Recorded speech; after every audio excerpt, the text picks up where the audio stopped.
Duol mar gavanas okwedo okang ma migawo mar omenda dwa kawo mar nduso bilion 5 kowuok ewi omenda bilion 400 ma onego chwal ne kaontis e hik omenda mar 2024-25. Gavanas bende dwaro mondo migawo mar thieth one ni gowi mar bilion 8 ma ute thieth mag piny owacho bandho kuom okumba mar thieth mar NHIF ochul kapok otiek chenro mar kagiloso kod ute fwambo to romo mane gibedo godo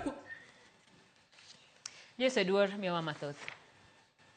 Kagiloso kod ute fwambo tok romo mane gibedo godo kuom seche buora kod migawo mar thieth, Gavanas kotelnegi kod jakom duol mar Gavanas Guru owacho ni ok gibi yie mondo ma kaontis bilion 5 kowuok e pok mar bilion 400 monego chwal ne kaontis e hik omenda manyien, kagiwacho ni kaluwore kod chik, sirikal mamalo e monego winj pek kapo ni rem nitiere e bajeta. We note with concern that the National Treasury intends to reduce the county equitable share by 5 billion from the 400.12 billion allocated in the Division of Revenue. We therefore wish to state unequivocally that the Council rejects this proposal in totality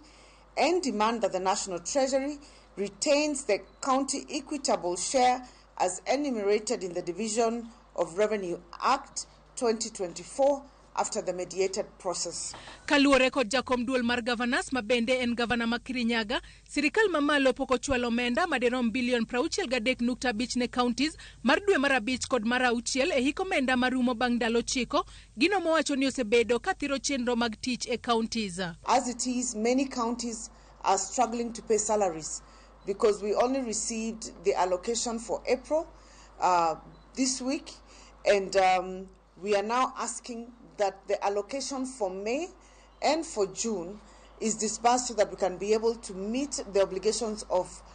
providing service delivery, especially in health,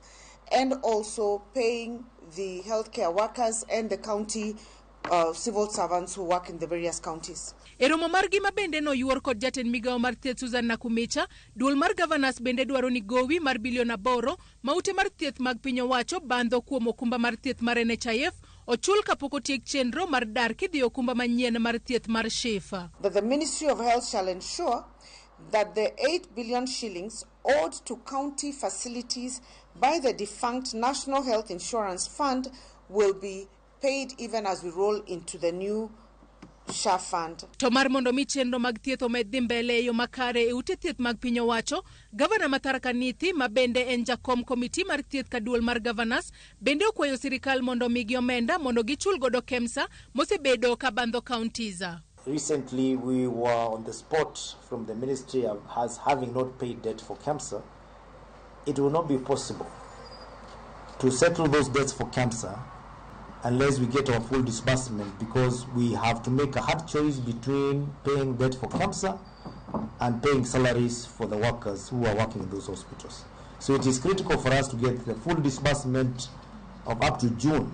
for us to be able to pay monies that are owed to KEMSA and other suppliers. Kata kamano, counties osingo mariwore kod migawo mar thieth e chako chenro mar ndiko jopiny e bwo chenro manyien mar thieth mar Social Health Authority. The Ministry of Health, in collaboration with county governments, shall conduct a public campaign on the rollout